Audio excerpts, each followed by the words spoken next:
how did you start deciding what else you needed to tell the story that was beyond what the archive you already had? Yeah, it was, I think the most overwhelming part was when we found all of those pieces in his house, and like, I would say half of the things we didn't even know what they were. So we first started just putting it chronologically in order of when they each came, and then tried to understand what his plot was, just, facts. And then we started piecing together what this piece might be, like the calendar. We had no idea what that was. So we did a lot of online just chat rooms saying, hey, has anyone seen anything like this? Because there's a lot of collectors out there when you're studying something in archival that something like World War II, and there's a lot of people who collect memorabilia and stuff, so you can tap into that world a little bit. Okay.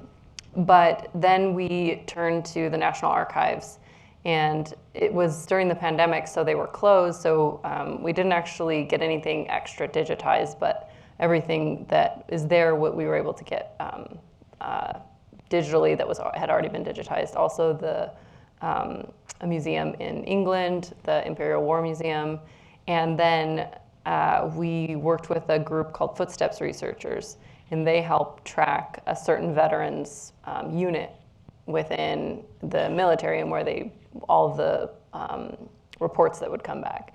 So then you get all of these just like piles and piles of paperwork, essentially.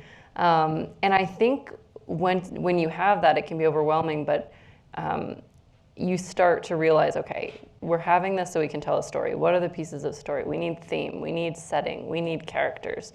And so you start to look at these things and pull the things that help build those. And the other things are maybe interesting, but you have to just let them go. And so I think as we were working through the process, Mark would say, I need something to set the scene of Limburg. Do you have anything? I'd say, oh yeah, I have a great shot of the castle. Something like that. So you kind of combine these things into something that fits and serves the story. And then sometimes, maybe there's not a piece that is to Silvio's story, but maybe there's something for a supporting character that gives the vibe. So maybe like Dominic Soretto, the letter home to his sister, that's not specific to Silvio, but can build on what the situation was, what he must have been feeling, what it must have been like on the front line there. So taking things that serve that, emotional state that Silvio was in, thinking of things that support those, and then the rest of the stuff maybe doesn't make it in.